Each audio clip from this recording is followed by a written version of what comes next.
So, the first Climate City Cup, and I'd like to talk about participatory sustainability in action. Thank you all for being here. As you know, the biggest changes in world history always start silently, and many people don't see it coming, and hopefully this will be one of these things. So, we certainly have to solve our existential problems, and climate change is among these problems, but the main problem is lack of sustainability. We're just overusing, over-consuming the world's renewable resources, and on the long run, that's not going to end well if we don't do something about the way we're organizing our economy and society. And that's why the United Nations came up with those 17 Sustainable Development Goals, which we're supposed to meet by 2030, in 11 years from now. It's almost impossible if we just rely on the classical pillars of change, which is global corporations on the one hand, and nations on the other hand. So let's look into global corporations. We know about the upcoming sustainability crisis since the early 1970s, right? What has happened since then? Well, actually, transport has been extended worldwide to actually spend more and more energy resources and other resources. And while still back kind of early 80s, we were kind of sustainable on this planet, things really became worse since then. And now we're actually spending even more energy than before, rather than less, and not just worldwide, but also in the industrialized countries that should really have made progress since then. So it's no wonder that people like Greta Thunberg and Fridays for Future and Extinction Rebellions really get angry about what has happened in these 50 years. Also, nation states and the United Nations didn't really make the progress that we hoped for. There have been a lot of meetings to find a consensus, and the more people are involved in consensus formation, the longer it takes, and then in the end, it ends up with a lot of regulations and, say, one solution, supposedly the best one, will be implemented worldwide, but in the meantime we've lost 50 years of time in which we should have already acted, right?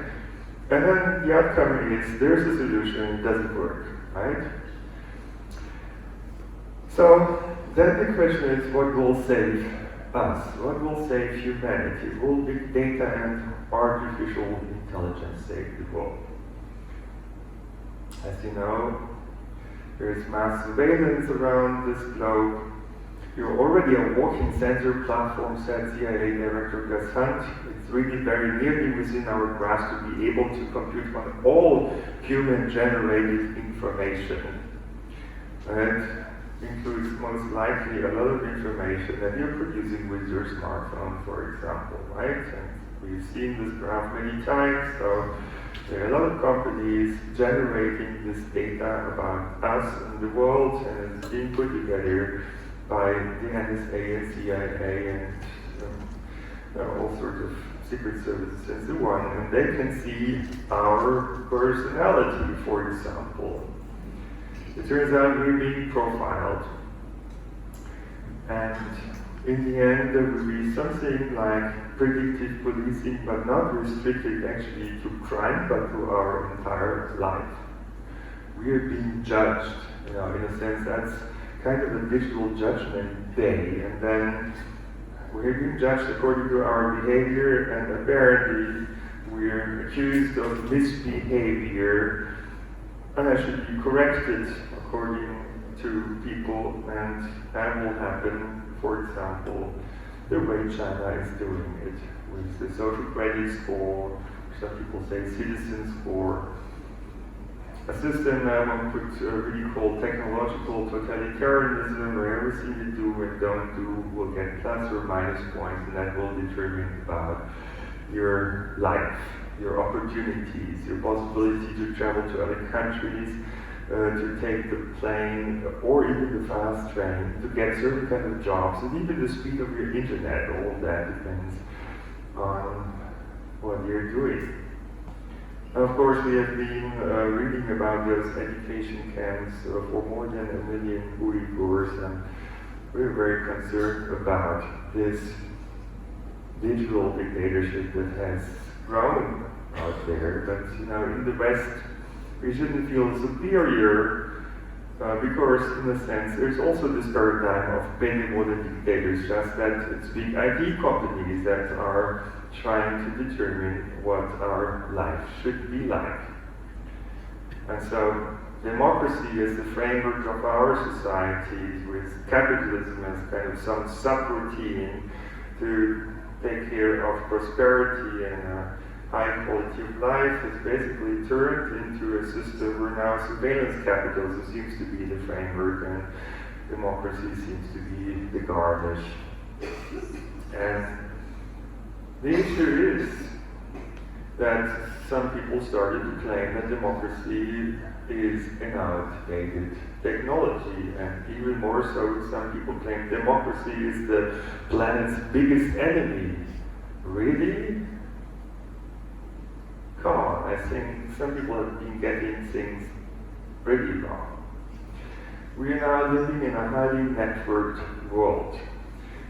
And so the keyword is complex systems. And these complex systems behave in a totally different way.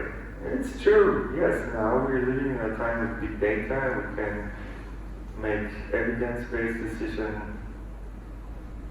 But the point is, data volume is growing faster than processing power. It means there will be more and more dark data that we'll never be able to process and evaluate. And we need scientists to tell us what share of the data to be processed in what way. And even though we have more data than ever, data volume is doubling every year, amazingly. So in 1 year we're producing as much data as in all the previous years of human history. Systemic complexity is growing even faster because we're networking the world, and combinatorial innovation sets in. And so even though we have the best technology, more data than ever, we're losing control of the world as we try to control it in a top-down way. So you need to have a new paradigm, which is actually bottom-up coordination and self-organization. So that's the old ways. Coming up with a lot of rules, over-regulation, while things could work this way. As you can see, this is a highly diverse system.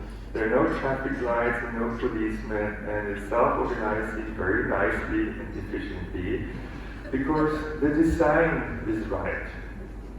We have unidirectional traffic flow in the front and in the back, and in between a buffer that allows people to adjust the speed in such a way that there would be a gap in the traffic flow for you when you want to use it.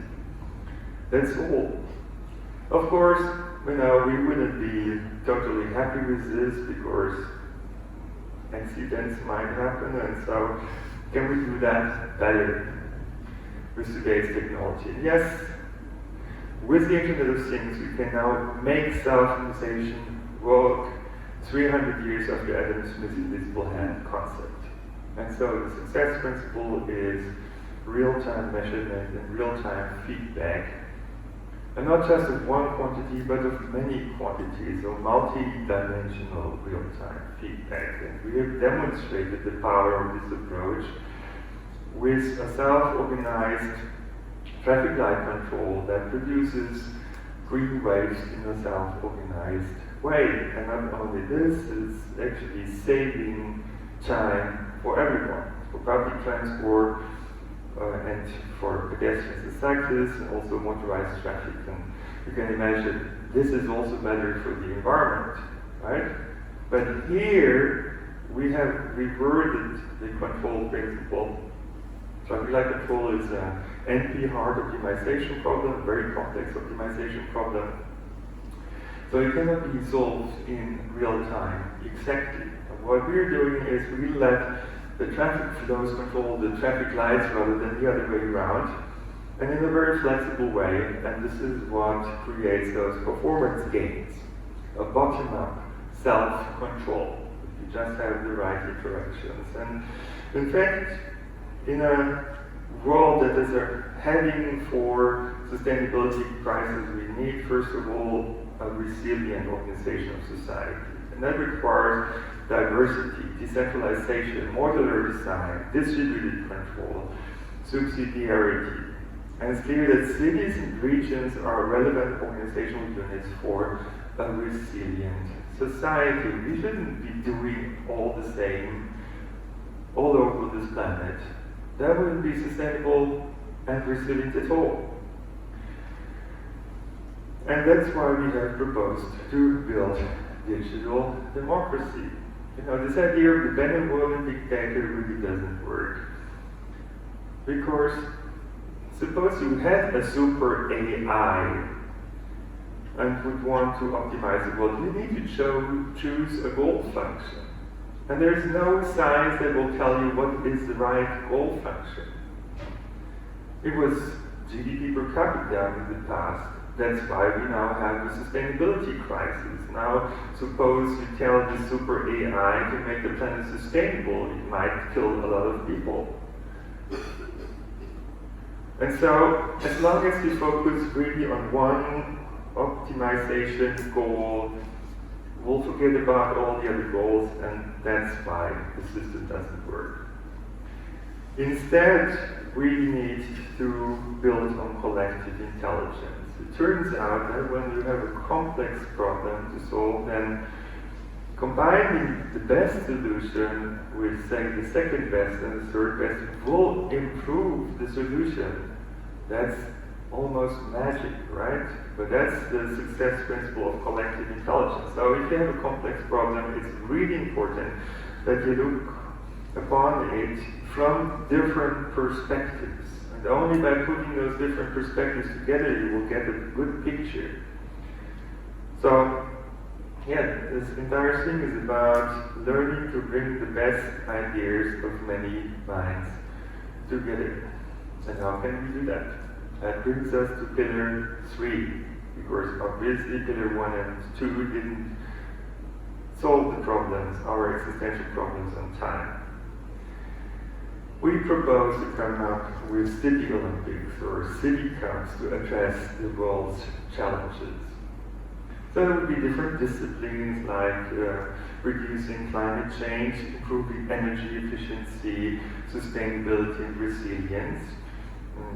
Be innovative, come up with new organizational management frameworks, governance frameworks, and it would be a friendly competition where cities and regions around the world would, in parallel, try to come up with innovative solutions to these different problems. And would involve the media that would mobilize everyone, and politics would also, to try to trigger change, collective action. Businesses would be involved, scientific institutions, and most importantly, citizens. And they would try to come up with innovative solutions and would be awarded if they came up with one of the best ideas. We know that competition makes people deliver an extra effort, so it allows us to get more out of us, more ideas, more performance. But this is not just about winning, it's about cooperation too. Those solutions that we would develop would be open source and Creative Commons. So any city could take the solution that fits it from a budgetary and cultural perspective. And businesses, NGOs, citizens, scientists they could take these solutions, develop them further, connect them with each other. So this is how we can see that the best ideas around the entire planet will be combined with each other to bring us all forward quickly through combinatorial innovation. It's so clear that this would work. We just have to do it. And so it's great that we made the first attempt here and that it already had some global impact. These are some of the disciplines that were chosen, mobility, for example. And the main point really is that we would engage in a new globalization paradigm, which we call localization, which is about thinking global, acting local and diverse, about experimenting, learning from each other, and helping each other. This is how we make progress. And all that was built on open innovation.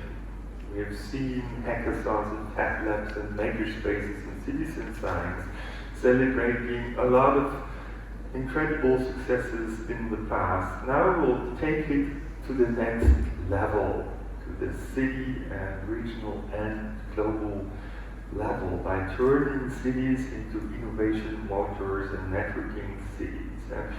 We've collected some experience also here at ETH over time with a lot of international students, bringing, for example, blockchain technology and Internet of Things technology together to come up with new ways of making the world more sustainable.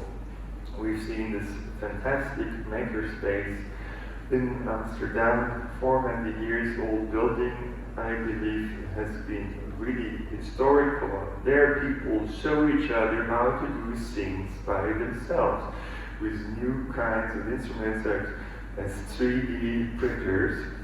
And the principle is really watching how it works, be able to see how, what are the functional principles and apply them.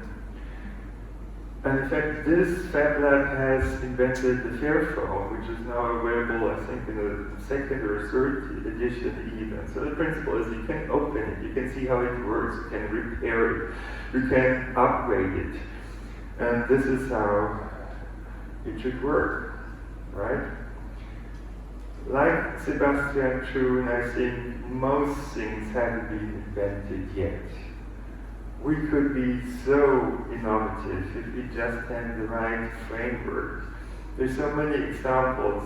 Here, one hacker has actually built his own self-driving cars, or institutions like ETH can build these kind of sustainable vehicles powered by sunshine. And it doesn't always need a big factory in order to come up with ideas and solutions that could change the world, right? Here is another solution that ETH Sciences is working on that could really make a big difference for 1 billion people in Africa and other places. And the United States even wanted to be a nation of makers. While in Berlin, for example, last year we have seen this Make City Festival. Now imagine that many cities would have such a festival in parallel around the world, and then they would show each other the solutions they came up with. And they were the best ones. Then we would already have this Climate City Cup implemented. It's not difficult. We can really do that, right? We've seen that approaches such as OpenStreetMap can be incredibly successful around the entire globe. There's 1 million people feeding in data to keep this updated. It's being used by a lot of people. And why not also transfer that kind of open Wikipedia principle to open source urbanism, right? So come up with new solutions based on openness, collaboration, modularity, granularity, and low-cost integration, and build smart cities that are not just automated by the use of artificial intelligence, but also brings in collective intelligence by the people. That means digital democracy. And yes, I mean, it's really important that we use the knowledge that we've created to assist people to get on another level of expertise and ability to empower people. And of course, in our team, we've also been working on such tools like digital assistants. And so this is one of these tools that Dirk has been working on.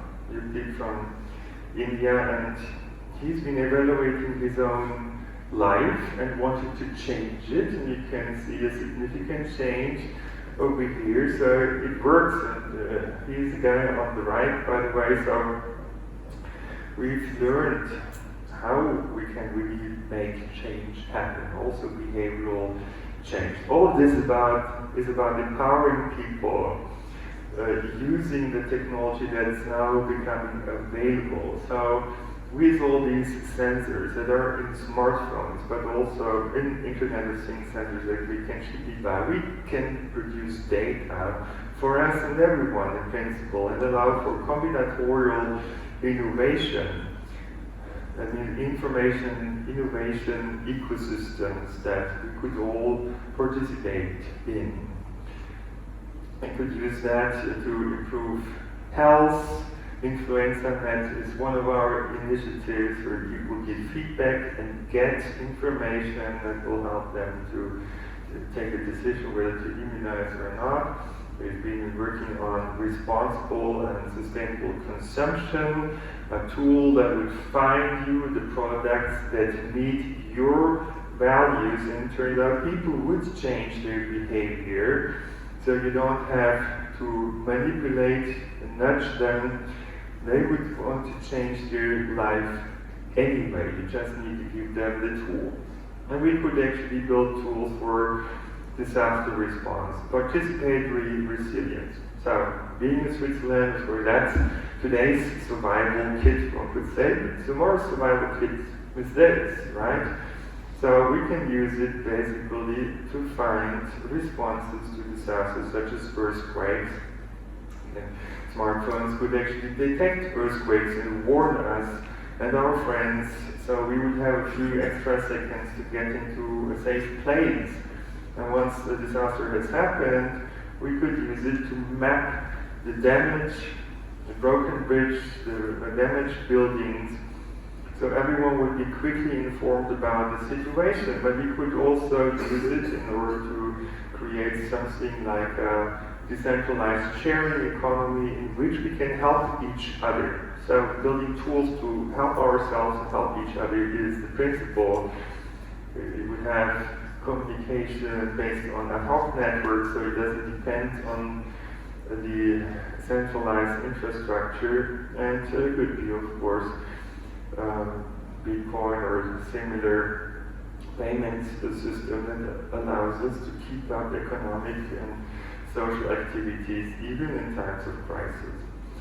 But how do we get the sustainability problem solved? And for this participatory sustainability that we think would make the difference, we have created a socio-ecological finance system that we call Fin4+. In industrialized countries, every one of us, unfortunately, is producing about 50 tons of waste in a lifetime. And that includes cars and furniture and computers and smartphones, a lot of things that other people could use. And we haven't managed to solve this problem because we have supply chains and not a circular economy.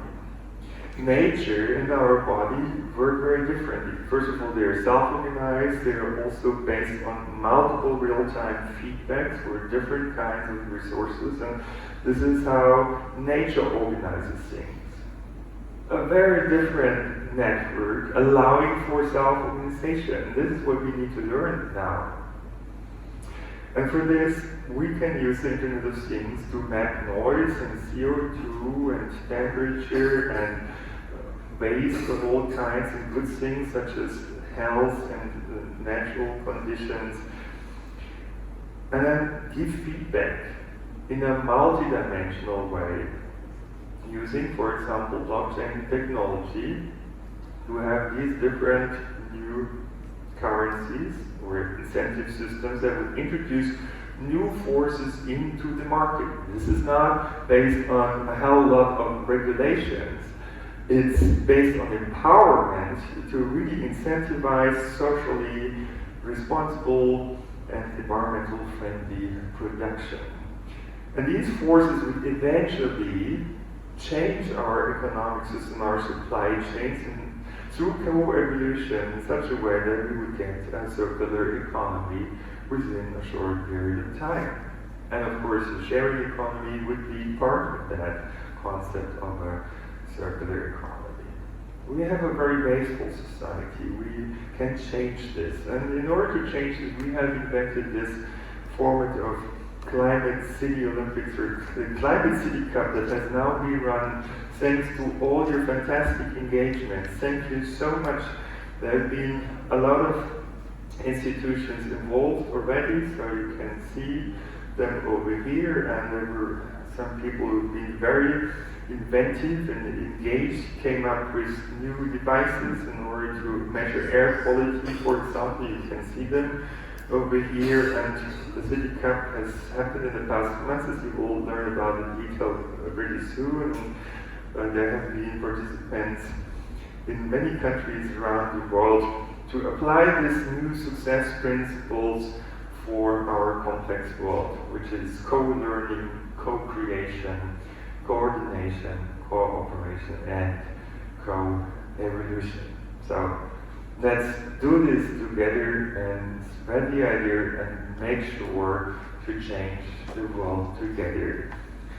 Winning together, that's our approach. Thank you.